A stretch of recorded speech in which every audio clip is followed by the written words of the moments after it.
Magandang araw mga kapamilya, nandito naman tayo sa ating paboritong palabas sa aking munting channel, Effigies Batang Quiapo. Ang sabi ni Stantino na maghanap ako ng trabaho. Oo anak, ang gusto ko, trabaho na maayos na hindi tulad kay Tanggol. Lahat ay kasamaan. Oo nay. Sa kabilang banda naman, galit na galit si Rigor kay Marites dahil sa nangyari kay Lina. Sa kabilang banda naman, may naghanap sa iyo, Tisay, doon sa labas. Tinawag ni Tanggol si Tisay, pwede ba mag-usap tayo? Galit na galit si Tisay kay Tanggol. Nandito ako, hindi makipaghaway. Nandito ako maghingi ng patawad. Ang sabi ni Tisay, lumuhod ka. Lumuhod si Tanggol at nagsabi, sorry, patawarin mo ako.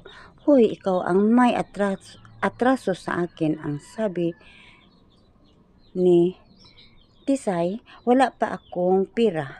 May kondisyon ako sa'yo, Tisay. Ano yon? Mag-date tayo. At sa kabilang banda naman, ang sabi sa mga kasama ni Santino, siguro galit na galit si tatay mo kay Tanggol tungkol sa kasamaan na ginawa ni Tanggol. Hindi totoo yun, mabait na tao si Kuya Tanggol. Ang sabi ni Santino, sa kabilang banda naman, angkong pupunta tayo sa budiga. Oo, sige, pagbutihan ta ang negosyo ta. At sa kabilang banda naman, huwag mong saktan si Marites. Hindi niya sinasadya. Iyak-iyak si Marites.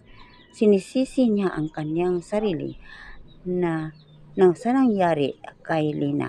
At hanggang dito lang mga kapatid, abangan naman natin bukas kung ano naman ang paboritong palabas sa ating Effigies Batang Quiapo. At huwag niyo akong kalimutan sa pag-share, like, subscribe. Maraming salamat.